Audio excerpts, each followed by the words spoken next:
Since we did some Bruce Stew, okay? But childhood regrets, we all got them. All right, y'all let me know what y'all childhood regrets are down below. I needs to know. Let's get it. So when the metal hit his mug, he just sunk in place. 100K Holla, chillin' Bahamas. Come home to your crib and throw in your mama. What is good, HollaSquad? We are the latest squad on the YouTube platform. Listen, today we are back with another reaction, and we got Bruce Stew childhood regrets. All right, do I regret anything from my childhood? I probably could have did a lot more stuff as a child, but you know what I'm saying, me being a child of God, you know what I'm saying, saved myself until marriage. But let's get into this. All right, you ever think back to when you were a kid about some of the screwed up or embarrassing things that you took part in? You know what I'm talking about. Maybe you were the kid that peed your pants in the second grade during a spelling test, or maybe you drop-kicked your best friend off a trampoline and broke his pelvis. Whatever it is, I think it's safe to say that we all have some deep-seated childhood regrets that we all carry around with us. Like, for example, one time when I was a kid, me and my sister decided to order a pizza. And the only problem with that was, it was the middle of winter, and it was like a goddamn stage 3 blizzard outside. Sending my man through now, what kind of asshole terrain makes somebody deliver pizza in this hellish nightmare? There's fucking wampas outside and shit. Who does such a thing? Well, 9-year-old me and my older sister, that's who. So after like 2 hours of us ordering the pizza, our doorbell goes off, and like a piece of shit, my sister sends me out to face the poor bastard to get our pizza. So I open the door, better get that and man of like course, a the $20 delivery guy's tip, this okay. old dude all hunched over, freezing his ass off. Oh, hi there, Sonny. Sorry I took so long. I almost slid into oncoming traffic getting here, and I have arthritis in both of my cankles, so I can't move so fast. Holy hell, what a complete perfect asshole I felt like taking this guy's pizza. And to make matters worse, all my sister gave me to tip this guy was some crumpled up, crusty ass dollar bill. Bro, if I deliver in the snow and you offer me $1, I'm opening the door and we 1v1 in your living room. Put your hands up, all right? You better find some headgear, because I'm going crazy, all right? That looked like somebody blew their nose into it. So I hand it over to the guy when all of a sudden, a fucking gust of wind rips it right out of my hand, and the thing goes tumbling off into the abyss, never to be seen again. So now this feeble old man's just staring at me, arthritic cankles and all. What the hell am I supposed to do in this situation? I would've told him well, it was what 100. I should have done was got old man River out of the elements there, served him some hot cocoa, and made him my honorary grandpa. But instead, I just fucking shut the door in his face. I was like 8 years old, right? I didn't know what the hell to do in a situation like that. Oh, okay, have a good day then. I guess I'll die now. And that was it. I sat down and ate some pizza, and I never told anybody about that experience ever in my life. So now as a grown-ass man, 20 years later, I'll be laying in bed at night, and I'll just randomly start thinking of that old guy freezing his ass off. Yeah, that's gonna be a fun one to explain when I'm standing outside the pearly gates and shit. It says here that when you were 9, you attempted to murder an old man for a Little Caesars one-topping. Do you have anything to say for yourself? Yeah, I'm gonna have to... First of all, ordering Little Caesars should be a cardinal sin, okay? Little Caesars is butts. All right, look, they deep dish go crazy though. All right, if you order the deep dish, you get a pass. Regular Little Caesars, pack him up.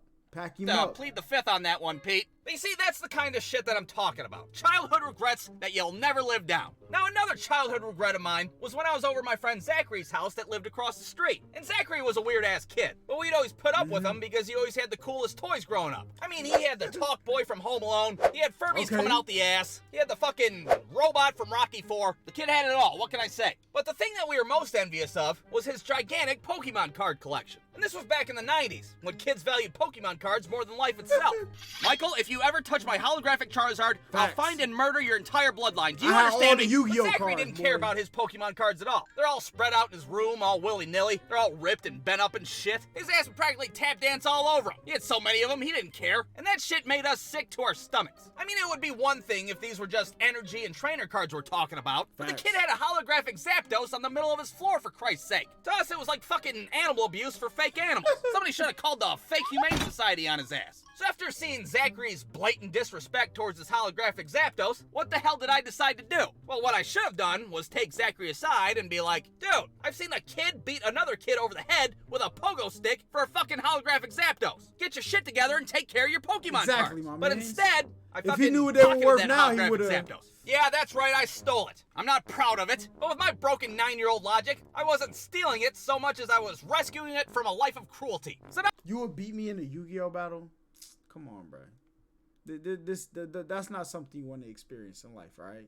I appreciate you supporting the channel. I would hate to give you nightmares about me beating you in Yu-Gi-Oh. So let's just move that to the side. You know, anybody else who wants smoking anything, come on. After all these years later, I'm still filled with regret because I stole this kid's shiny fucking piece of cardboard. But what the hell am I supposed to do? Track down Zachary's goofy ass and be like, hey, I know we're both grown-ass men now, but that's a Pokemon card that I stole from you back when Bill Clinton was in office. All right then, now you gotta see you sell later. it and y'all split the money. Oh, Like, and see, by the way, you're a cartoon on the internet, and I didn't bother to change your real name. Sorry about that. That's tough. So if you're watching this, you sell it for money, you tell them, hey, look, I told you if you kept up with it, look what would have happened. And for that, I'll give you half the money of what I earned from selling the car. Zach, I just want to say sorry about the petty theft, and if you want your Zapdos back, well, I still have it, because I take care of my goddamn Pokemon cards. Alright, let's do one more memory about me being a piece of shit, and we'll be done with it. Now this time, we're in my next-door neighbor Michael's front yard, and we're doing what most dirty little kids were doing in the 90s. We're playing WWF front yard wrestling, that's what we're doing. And this particular matchup was between my friends David and Michael. David, of course, was Stone Cold Steve Austin, and Michael, on the other hand, was Bill Goldberg. Now, of course, we told Michael that he couldn't be a WCW character, but naturally, Michael didn't give a fuck. So there they are, fighting to the death in Michael's front yard. I'm playing the role of referee in this shitty wrestling match. And to call it wrestling to begin with was a stretch of the imagination. I mean, you got David over there, like, ripping the hair out of Michael's scalp and shit. I'm just standing there like, okay, I'll allow it. That's a completely legitimate wrestling move. Well, things start getting a little dicey when these two idiots start getting a little too close to the sidewalk. Now, what I should have done in this situation would have been like, hey, you idiots, get back over here. Somebody's about to crack their head on the sidewalk. But what I did instead was not say a goddamn thing. I mean, there's a styrofoam championship belt on the line, for Christ's sake. I can't interrupt the match now. Well, imagine my surprise when David pulls off a haphazard German suplex and he cracks Michael's head on the sidewalk. And I gotta say, it was loud. It sounded like a fucking 30-06 going off in the neighborhood. At the time, I thought Michael's brain just exploded on impact. I was almost positive people on the street were calling the cops like, yeah, hello, police? Get the paddy wagon. I just watched a kid in a Scottie Pippen jersey get murdered in cold blood. Thankfully, to our surprise, Michael sits up, and, well, he's looking a little disheveled, to say the least. Michael, are you all right?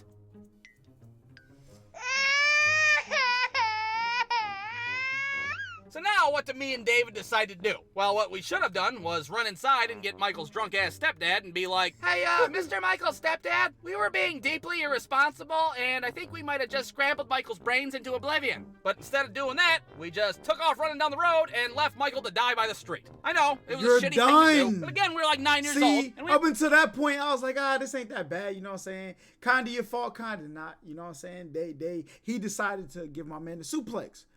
But leaving him on the outside, you're done. You're done. L human. I didn't want to get in trouble. Hell, we even went back and grabbed the styrofoam belt before Michael's stepdad came outside flipping out. Wow, what the hell's going on out here? Michael, fix that stupid look on your face and get your ass inside. Now, in the end, Michael was all right from that whole event. I mean, he probably had a mild concussion at least, but, well, it was the 90s, so it was no big deal. What? What do you mean your head's fuzzy and you can't remember how to tie your shoes? Oh, rub some dirt in it and stop being a wuss. So, Michael, if you're watching this, I'd like to apologize on behalf of me and David. We shouldn't have left you there on the side of the street, but at the same time, I'm gonna stand by my call. It was a technical knockout and David's still the champion. So I guess you can suck it. The end. Bruce, dude. Listen, I'm trying to think of some bad stories I could think of from being a kid. Corey was good. Some bad, look, I was a good kid though. You know what I'm saying? So I didn't really get into, I made a girl cry one time. You know what I'm saying? But it's because I didn't like her back. That's it, really. I told her, I was like, nah, bro, I'm trying to get on shorty over there. This was like 4th grade, bro. Come on. You know what I'm saying? Like, not, hey, look at shorty over there. All right. Then she cried. And I was like, Back then, no, I did something. That's like the worst thing I did was like, not like people like that. I think, you know what I'm saying? If there's any stories that people have out there, y'all can let me know. I think I was a very swell human though. You know what I'm saying?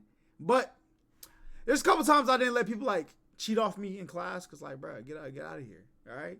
You know what I'm saying? You don't help me do nothing. All right? Like you had the homework. You remember you ain't let me copy the homework, but now, because I never did homework, bro. And it got to the point I didn't do homework so much, my teachers was like, you can't go to recess if you don't do homework.